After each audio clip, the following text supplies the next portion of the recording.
जोहार। साहेबगंज चौकीदार का हम लोग क्लास कर रहे हैं। मैं उपेन साहेबगंज जीके का क्लास आपके लिए बहुत बेहतरीन ढंग से लेकर के आया हूं और उम्मीद करता हूं कि आगे भी आप लोग मेरा साथ इसी तरह से देते रहेंगे और क्लास करेंगे और अपने अपने गंतव्य स्थान तक आप पहुंचेंगे। आज हम लोग 8वां लेक्चर पढ़ेंगे। इससे पहले 7 लेक्चर ऑलरेडी अपलोड हो चुके हैं। जो 7th लेक्चर में मैंने क्या किया था, इतिहास का एक ओवरव्यू मैंने देने का ट्राई किया है ताकि हम लोग इतिहास को पढ़ने में थोड़ा सा बेस मजबूत कर लें, क्योंकि इतिहास से लोगों को डर लगता है और मैं इतिहास को एक इतिहास के जैसा नहीं समझा रहा हूँ, एक कहानी के जैसा समझाने का ट्राई कर रहा हूँ। क्योंकि आप देखिएगा इसको बोला गया है हिस्टोरी, तो मैं यहाँ पे HI को हटा करके मैं स्टोरी के यहाँ के माध्यम से आपको समझाने का ट्राई कर रहा हूँ। तो ये पूरा का पूरा क्लास आप देख सकते हैं और मेरा रिकमेंडेशन है कि आप लेक्चर 1 से देखें, उसका लिंक आपको डिस्क्रिप्शन में मिल जाएगा। और हमारे फुल कोर्सेज भी अवेलेबल है। अगर आपको एक गाइडेंस के अंदर में आपको पढ़ाई करनी है तो हमारे कोर्सेज से आप जुड़ सकते हैं, जिसमें साहेबगंज जीके तो रहेगा ही रहेगा, साथ में कोठा भी रहेगा। मतलब टोटल 50 क्वेश्चन का आपको तैयारी यहाँ पे हो जाएगा। बाकी जो लैंग्वेजेस है संथाली, उर्दू, उनका मेरे पास अवेलेबिलिटी नहीं है। तो आप क्या कर सकते हैं, सिर्फ साहेबगंज आप जीके आप पढ़ सकते हैं और बाकी ग्रामर आप कहीं और से पढ़ सकते हैं। इसमें भी आपको PDF नोट्स, MCQ डिस्कशन, फी और हाईएस्ट क्वालिटी तो मिल ही रहा है यहाँ पे। उसके लिए मैं कॉम्प्रोमाइज़ कभी नहीं करता हूँ। मैं हर चीज़ में कॉम्प्रोमाइज़ कर देता हूँ, लेकिन जो मेरा कंटेंट है, पढ़ाने का जो तरीका है, उसमें मैं कभी कॉम्प्रोमाइज़ नहीं करता हूँ। इसलिए आपको मैं थोड़ी बहुत अच्छी चीज़ें यहाँ पे ले आ पाता हूँ आपके लिए। तो अगर आपको कोर्सेज से जुड़ना है तो हमारा ऐप में आप जुड़े। हमारा ऐप का लिंक डिस्क्रिप्शन में भी है। और हमारे साहेबगंज चौकीदार से जुड़ना आप ना भूले ग्रुप से। आप हमारे कोर्सेज को इनरोल करें चाहे ना करें, लेकिन यहाँ पे फ्री गाइडेंस आपको मिलते रहेगा। इसके लिए आपको क्या करना है, यहाँ पे लिखना है आपको साहेबगंज चौकीदार, इस नंबर पे व्हाट्सएप कर देना है, आपको ग्रुप में ऐड कर दिया जाएगा। तो समय ना गवाते हुए हम क्लासेस को स्टार्ट करते हैं। क्लास का टाइटल है साहेबगंज प्रारंभिक इतिहास। मतलब एकदम वैसा इतिहास हम लोग पढ़ेंगे जो एकदम बोरिंग होगा, इसमें कोई लॉजिक नहीं है। फलना ने ये कहा, फलना ने वो कहा, उसने इस किताब में ये कहा, उसने इस किताब में ये कहा, बस यही हम लोग पढ़ने वाले हैं। ठीक है, और इसे एक आध क्वेश्चन एग्जाम में पूछे जाते हैं। तो स्टार्ट करते हैं हम लोग। 2011 की जनगणना का जो पकड़े हुए हैं उसको हम लोग कड़ी को आगे बढ़ाते हुए रहेंगे और होपफुली मैं आपको समझाते हुए जा रहा हूँ। आज हम लोग देखेंगे जंगल तराई। आप बहुत सुनते होंगे जंगल तराई क्या है, जंगल तराई क्या है, उसको हम लोग देखेंगे। फिर भागलपुर और वीरभूम देखेंगे। वीरभूम भी बहुत कोई क्लियर नहीं होगा, उसको भी हम बहुत अच्छे से देखेंगे। इलाहाबाद की संधि देखेंगे और प्रारंभिक इतिहास का एक स्लाइड देखेंगे हम लोग। चलिए स्टार्ट करते हैं 2011 के जनगणना का कुछ फैक्ट जो आगे हम लोग को पढ़ने हैं। जनसंख्या वृद्धि दर कितना है, 24.01%। अब देखिए जनसंख्या वृद्धि दर क्या होता है, एक निश्चित टाइम लिया जाता है। तो हमारे भारत में हर 10 साल में क्या होता है, जनगणना होता है। तो टाइम 10 साल में है। तो 10 साल पहले कोई एरिया का जनसंख्या कितना था और अभी उस एरिया की जनसंख्या में कितना प्रतिशत चेंज हो गया है, वही आपका जनसंख्या वृद्धि दर होता है। जैसे मान लीजिए कि पहले 100 जनसंख्या था, पुरुष महिला सब मिला करके, और अभी हो गया आपका 150 हो गया। तो परसेंटेज कितना बढ़ा, 50% बढ़ा कि नहीं बढ़ा। उसी तरह से यहाँ पे कैलकुलेट किया गया कि साहेबगंज का जनसंख्या वृद्धि दर कितना है, तो वो है 24.01%। तो ये आपको समझ में आ गया होगा कि 24% के हिसाब से बढ़ रहा, मतलब अगर 100 है तो 124 बढ़ गया होगा, अगर 1 लाख होगा तो 1,24,000 हो गया होगा। समझ रहे हैं ना आप, इस तरह करके हो रहा है। अब हम लोग अगला फैक्ट देखते हैं। जनसंख्या घनत्व कितना है, 528 है। जनसंख्या घनत्व मतलब क्या हो गया, पॉपुलेशन डेंसिटी। अब डेंसिटी मतलब हम लोगों ने नॉर्मल घनत्व क्या पढ़ा, आपको याद है। नॉर्मल घनत्व हम लोग क्लास में ऑलरेडी पढ़ चुके हैं, मास बाय वॉल्यूम, मतलब M/V पढ़े हैं। तो घनत्व का सिंपल मतलब है कि आपको एग्जांपल देते हैं हम, ठीक है। एक पानी ले लीजिए, पानी, ये जैसे मान ली महिलाएं पानी ले जा रही है, और एक बोतल में क्या ले लीजिए, एक बोतल में आप ले लीजिए सरसों का तेल ले लीजिए। तो सबसे ज्यादा चिपचिपा कौन लग रहा है आपको? सरसों का तेल चिपचिपा लगेगा, जिसको हम लोग बोलेंगे कि ये ज्यादा डेंस है, मतलब उसके जो मॉलिक्यूल्स है, उसके जो अणु है ज्यादा सटे सटे हैं। तो घनत्व मतलब क्या हो गया कि एक निश्चित एरिया में कितने लोग यहाँ पे हैं। जैसे मान लीजिए कि 2 फोटो यहाँ पे है, आप देख रहे हैं, एक यहाँ बहुत भीड़ है यहाँ पे और एक यहाँ मात्र 3 जन है। तो अगर पूछेगा कि जनसंख्या घनत्व किसका ज्यादा है, तो बोलिएगा इसका ज्यादा है, क्योंकि जहां पर एक निश्चित लिमिटेड एरिया में, जैसे मान लें 1 स्क्वायर फीट में या 1 किलोमीटर में, तो 1 किलोमीटर में यहाँ पे ज्यादा आदमी आएगा कि यहाँ पे ज्यादा आदमी आएगा? ऑब्वियसली ऊपर वाला फोटो में ज्यादा आदमी आएगा। तो वही बोलते हैं जनसंख्या घनत्व। तो जनसंख्या घनत्व कितना है साहेबगंज जिला का? 558 है। ठीक है ना। अब हम लोग आगे देखते हैं कुल साक्षरता दर। साक्षरता दर मतलब क्या होगा? लिटरेसी रेट, मतलब लोग कितने पढ़े लिखे हैं। तो मात्र 42% यहाँ पे पढ़े लिखे लोग माने जाते हैं, मतलब 100 में से मात्र 42 जो लोग हैं वो पढ़े लिखे यहाँ पे हैं। अब बात करते हैं कि इसमें से महिलाएं कितनी हैं, पुरुष कितने हैं। तो पुरुष यहाँ पे 49% है, मतलब हाफ सेंचुरी मारने से एक कम है, और महिलाएं यहाँ पे मात्र 35% है। मतलब अगर 100 लेडीज को यहाँ पे काउंट किया जाए या 1000 को काउंट किया जाए, तो 100 में से मात्र 35 लेडीज ही यहाँ पे आपको पढ़ी लिखी मिलेंगी, बाकी जो 65 है वो आपको अनपढ़ मिलेंगी। लेकिन पुरुष में क्या है, लगभग लगभग आधा आधा है। 49 आदमी लोग पढ़े लिखे मिलेंगे और 51 आदमी लोग आपको पढ़े लिखे नहीं मिलेंगे। तो ये है आपका साहेबगंज जिला का स्टैटिक्स, ये आपको बहुत अच्छे से याद होना चाहिए। अब बात करते हैं हम लोग जंगल तराई क्या है। भागलपुर और वीरभूम को हम लोग मैप से देखेंगे। तो पहले हम लोग झारखंड के मैप को क्लियर करते हैं। आप देखिए मैं बाउंड्री बना रहा हूँ झारखंड का, है ना, ये झारखंड का मैप है और इसमें से ये हमारा संथाल परगना जिसमें टोटल 6 जिले हैं। ऊपर देखिए कि ये हमारा बिहार है और इधर वाला क्या है, वेस्ट बंगाल है। वो कैसे देखेंगे, आप देखिए यहाँ मैप से, ये हमारा क्या है, झारखंड है। झारखंड के ऊपर में क्या है, बिहार है, नीचे में उड़ीसा है और दाहिने में क्या है, वेस्ट बंगाल है। उसी तरह हमारा क्या है, यहाँ पे ऊपर में बिहार है और दाहिने में क्या है, वेस्ट बंगाल है।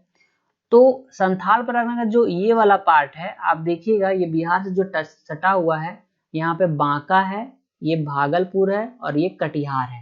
इसका मतलब ये सटा हुआ यहाँ से, जब भी आपको भागलपुर जाना होता है तो आप शॉर्टकट में चल जाते हैं ना इधर से, है ना। ये हो गया। और वीरभूम किसको बोलते हैं, तो आप देखिए ये पूरा का पूरा बंगाल है। बंगाल का ये वाला जो पार्ट है ना, आप देख रहे हो जो रेड कलर का, ये पूरा का पूरा वीरभूम कहा जाता था पहले। आपको पता है झारखंड में हमारा सिंहभूम है, ये सिंहभूम है, ये वीरभूम है। जो धनबाद वाला एरिया था वो मानभूम था। वो एक्चुअली क्या था ना, ये पूरा का पूरा एरिया जो था वो एक ही है, बाद में धीरे धीरे ये टूटा है। तो अभी हम लोग उसको देखेंगे। अभी आपको क्लियर हो रहा होगा वीरभूम किसको बोलते हैं, मानभूम किसको बोलते हैं, सिंहभूम किसको बोलते हैं, संथाल परगना कौन है ना। संथाल परगना भी है जो पहले भागलपुर और वीरभूम का हिस्सा था। इसका मतलब क्या होगा, ये संथाल परगना है और ये तो सटा हुआ है। अब मान ली यहाँ पे कोई जगह नहीं है तो ये तो एक ही हो गया ना यहाँ पे, और वीरभूम भी सटा हुआ है, ये वाला पार्ट यहाँ सटा हुआ है। तो ये पूरा का पूरा किसका हिस्सा था, संथाल परगना? वो पहले भागलपुर और वीरभूम का हिस्सा था। तो क्वेश्चन कभी पूछे कि संथाल परगना पहले किसका हिस्सा था, आप बोलेंगे भागलपुर और वीरभूम का हिस्सा था। और संथाल विद्रोह हमको पता है 1855 में हुआ था और उसके परिणाम स्वरूप ही संथाल परगना क्या हुआ था, अलग हुआ था। तो अभी आप देखिए इतिहास को पकड़ने का ट्राई कीजिए कि पहले संथाल परगना ऐसा नहीं था। पहले संथाल परगना इसका पार्ट था, पूरा का पूरा वीरभूम। पहले संथाल परगना अलग नहीं था। जब विद्रोह हुआ, जब लड़ाई हुआ, जब लोग यहाँ पे अपने अधिकारों के लड़े, तब 1855 में संथाल परगना को यहाँ पे अलग कर दिया गया।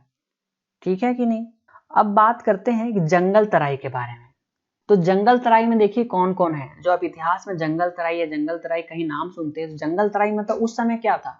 अभी हम लोग 1855 के पहले का बात कर रहे हैं ना, 1855 के पहले का बात कर रहे हैं। सोचिए कितना पहले हम लोग बात कर रहे हैं। तो 50 साल मोटा मोटी इधर मान लीजिए और 1900 से 100 साल इधर मान लीजिए और 20 साल इधर मान लीजिए, तो मोटा मोटी 165 से 180 साल के पहले का बात कर रहे हैं। तो उस समय जंगल तराई किसको बोला जाता था। अभी वर्तमान का उसमें हजारीबाग इंक्लूड है आपका। फिर इधर जो मुंगेर वाला एरिया है, मुंगेर, बेगूसराय, पूर्णिया, भागलपुर, ये पूरा का पूरा जो है ना, इसको हम लोग जंगल तराई बोलते थे, क्योंकि इधर बहुत सारे जंगल यहाँ पे है ना, एनॉर्मस जंगल यहाँ पे थे। तो इस एरिया को जंगल तराई कहा जाता था। तो ये आपको भली भांति आपको याद हो गया होगा। जंगल तराई किसको बोलते हैं, फिर भागलपुर कैसे सटा हुआ है, वीरभूम के पार्ट कैसे है, ये बहुत अच्छे से क्लियर हो गया। ये सारे जो मैप है ना, आपको कहीं पर भी पूरे यूट्यूब में सर्च कर लीजिए, आपको ये सारे मैप नहीं मिलेंगे। क्यों नहीं मिलेंगे? क्योंकि ये सारे जो मैप आप देख रहे हैं ना, ये मेरे द्वारा खुद क्रिएट किए जाते हैं। रिसर्च पेपर वगैरह सब कुछ को एनालाइज करने के बाद ये सारे खुद से क्रिएट किए जाते हैं। तो अगर कहीं भी आपको मिलता भी होगा ना, तो आप देखिए एग्जैक्टली सेम चीज मिलेगा, है ना, जो कि स्क्रीनशॉट लेकर के लोग करते हैं। अब बात करते हैं आगे इलाहाबाद की संधि के बारे में। तो इलाहाबाद की संधि इंपॉर्टेंट है और बहुत ज्यादा इंपॉर्टेंट है। क्यों इंपॉर्टेंट है, देखिए मैं आपको समझाने का प्रयास करता हूँ। इलाहाबाद की संधि में मुगल साम्राज्य, हम लोगों को पता है ना कि मुगल साम्राज्य को हम लोग याद करने का तरीका हम लोग देखें, वो क्या था, बादशाह, और लास्ट में कौन था, औरंगजेब था। तो औरंगजेब का 1707 में क्या होता है, औरंगजेब खत्म हो जाता है, मृत्यु उसका हो जाता है, औरंगजेब का शासनकाल खत्म हो जाता है। उसके बाद उसका जो नेक्स्ट पीढ़ी लोग उतना मजबूत नहीं रहता है, तो धीरे धीरे वो खत्म ही हो जाता है। फिर यहाँ पे अंग्रेज उसका ले लेते हैं। तो अब बात करते हैं 1765 का बात हो रहा है, इसका मतलब अंग्रेज खत्म हो गया है। 1765 हो गया, क्यों 1707 में ही आपका औरंगजेब वगैरह खत्म हो गया, मुगल साम्राज्य खत्म हो गया है। तो 1765 मतलब अंग्रेज आ गए हैं। तो शाह आलम द्वितीय उस समय क्या, उसके जो नेक्स्ट जो थे कमजोर लोग थे, वो लोग शासन कर रहे हैं। तो इसके बीच और रॉबर्ट क्लाइव वहां पे आते हैं। आप देखिए यहाँ पे, ये रॉबर्ट क्लाइव है और ये शाह आलम द्वितीय है। इन लोग दोनों के बीच में क्या होता है, संधि होता है। इसको बोलते हैं इलाहाबाद की संधि। इलाहाबाद की संधि कब होती है, 12 अगस्त 1765 ईस्वी को। इस संधि में क्या होता है, ये रॉबर्ट क्लाइव बोलते हैं कि भैया हमको दीवानी राइट्स दे दो। दीवानी राइट्स मतलब क्या हो गया कि आप हमको फलना फलना जगह में एक एरिया दे दो, जहां पे हम कर्ज वसूली करेंगे, जहां पे हम लोगों से टैक्स वसूली करेंगे, और कुछ पैसा आपको यहाँ पे माल गुजारे के रूप में कुछ आपको दे देंगे, बाकी सब हम लोग यहाँ पे करेंगे। तो ये लोग उतना ताकतवर था नहीं, तो बोले चलो भाई कुछ हमको दोगे ना, चलो ठीक है जाओ तुम करो। वही दीवानी राइट्स यहाँ पे है ना। बहुत आपको मैं टेक्निकल भाषा में ही समझा रहा हूँ, क्योंकि आप लोगों को बहुत टेक्निकल जानने का जरूरत नहीं है एग्जाम के लिए। तो उसके परिणाम स्वरूप क्या होता है, ये आप देख रहे हैं, ये बिहार। तो उस समय झारखंड और बिहार तो एक ही था ना, झारखंड तो हमारा 2000 में अलग हुआ है। तो उस समय का बिहार और अभी का वर्तमान का झारखंड, ये हो गया बिहार, ये हो गया वेस्ट बंगाल और ये हो गया उड़ीसा। ये सब का क्या मिल गया था, दीवानी राइट्स मिल गया था। अब बताइए, जब ये पूरा का दीवानी राइट्स मिल जाएगा, साहेबगंज तो इसी के अंदर आ रहा है, तो साहेबगंज का भी अधिकार उसको मिल गया। अब साहेबगंज किसके अधिकार में होगा, अंग्रेजों के अंतर्गत होगा।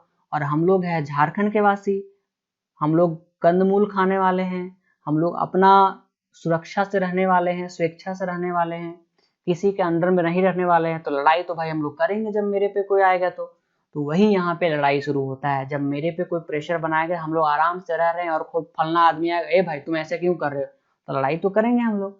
वही यहाँ पे आगे लड़ाई होगा, वही इतिहास में हम लोग सिद्धू कान्हू विद्रोह हम लोग अभी पढ़ेंगे, इसको संथाल विद्रोह बोलते हैं। तो ये हो गया आपका बंगाल, बिहार और उड़ीसा का दीवानी मिल गया। तो लॉजिक आप समझते जाइएगा, कैसे कैसे क्या हो रहा है वो समझते जाइएगा, बहुत अच्छा आपको लगेगा। अब हम लोग एकदम बोरिंग वाला इतिहास में देखते हैं। बोरिंग वाले इतिहास में जिसका कोई साक्ष्य वगैरह नहीं रहता, इसका कोई प्रूफ नहीं रहता है, बस बुक के माध्यम से हम लोग को पता चलता है कि फलना आदमी फलना बोला था और फलना आदमी ये चीज लिख के गया है। तो वही हम लोग यहाँ पे पढ़ेंगे। इतिहास के पन्नों में यह दर्ज है कि केवल माल पहाड़िया प्राचीन काल से बसे हुए थे। साहिबगंज डिस्ट्रिक्ट के बारे में बात कर रहे हैं कि वहां पे सिर्फ माल पहाड़िया लोग पहले रहा करते थे, कंदमूल खाते थे, अपना जीवन बसर वगैरह वो करते थे, प्रकृति के प्रेमी थे, बहुत अच्छे ढंग से रहते थे, कोई दिक्कत नहीं था। राजमहल पहाड़ी के इलाकों में शुरुआती से बसने वाले लोग थे, जो अभी भी उस पहाड़ी इलाकों में रहते हैं। मतलब कहने का मतलब है कि शुरुआत से यही लोग, माल पहाड़िया लोग ही वहां रहते थे, और अभी भी कुछ इलाकों में वो लोग रहते हैं। अब बात करते हैं मेगास्थनीज के बारे में। मेगास्थनीज कौन था, मेगास्थनीज एक यात्री था। आप देख रहे हैं ये मेगास्थनीज है, ये यात्री है, सेल्यूकस निकेटर के राजदूत मेगास्थनीज। इन्होंने एक बुक लिखी थी इंडिका, आपने जरूर पढ़ा होगा। तो इसके बुक के अनुसार से क्या है, 302 ईसा पूर्व से राजमहल की पहाड़ियों में लोग निवास करते थे, माल पहाड़ी। 302 ईसा पूर्व मतलब क्या हो गया, देखिए ईसा पूर्व मतलब क्या हो गया, देखिए जब ईसा मसीह का जन्म हुआ था ना, मान लिया कि ईसा मसीह का जन्म हुआ, इसको मान लिया गया, तो ईसा मसीह के जन्म से पहले 302 साल, तो 1 साल 2 साल 3 साल ऐसे करके 302 साल, मतलब ईसा मसीह के जन्म से 302 साल पहले का बात हो रहा है। और हम लोग अभी कहाँ रह रहे हैं? 2023 में रह रहे हैं। देख रहे हैं कितना पुरानी बात है, कितना 1000 साल पुराना बात है। उस समय से पहाड़िया लोग कहाँ रह रहे हैं? ये इस एरिया में वो लोग रह रहे हैं और वो लोग निवास कर रहे हैं। ये किसके अनुसार से? ये मेगास्थनीज के अनुसार से ये चीज बोला जा रहा है। उसके बाद बात करते हैं चीनी यात्री ह्वेनसांग का बारे में। हम लोग हमेशा से हिस्ट्री में मिल ही जाएगा इनका नाम, इनके बिना पुराना वाला हिस्ट्री कंप्लीट ही नहीं होता है। तो ह्वेनसांग के अनुसार ये भी एक चीनी यात्री था। तो इसके अनुसार से क्या होता है, 645 ईस्वी तक इस क्षेत्र का इतिहास स्पष्ट रूप से पता नहीं चलता है। मतलब बस इतना पता चला है कि राजमहल के इलाकों में, पहाड़ियों में लोग निवास करते थे, लेकिन वहां पे बहुत डिटेल नहीं है। क्यों नहीं डिटेल है? क्योंकि पूरा का पूरा भयंकर जंगल है ना। अब जंगल में कौन ही यात्री घूमने जाएगा, तो इनको साक्ष्य बहुत अच्छे से नहीं मिला और बहुत अच्छे से पता नहीं चला। कुछ लोग रहते होंगे, अपना काम दशा चलता होगा। तो 645 ईस्वी तक बहुत ज्यादा इतिहास पता नहीं चलता है। तो ये हमारे लिए और अच्छा हो गया ना, उस समय का इतिहास हम लोग को पढ़ना नहीं है, सिंपल भाषा में। तो झारखंड जीके या फिर साहेबगंज जीके जो बहुत इंपॉर्टेंट मैटर रखता है झारखंड जीके में, उसको हम लोग बहुत अच्छे से यहाँ पे पढ़ेंगे। तो ह्वेनसांग क्या करते हैं, अपने पुस्तक में तिलियागढ़ का जिक्र करते हैं, जगह का जिक्र करते हैं। तिलियागढ़ किला का जिक्र नहीं करते। तिलियागढ़ जो जगह है ना, उसका वो यहाँ पे जिक्र करते हैं। तो अभी आपको ये क्लियर हो रहा होगा कि इतिहास का आपको बिल्डिंग ब्लॉक्स बना रहा होगा। तो अभी मैं आपको ना बस पेशेंस के साथ आपको मैं पढ़ने के लिए बोल रहा हूँ। आप कुछ अच्छे ढंग से पढ़िए।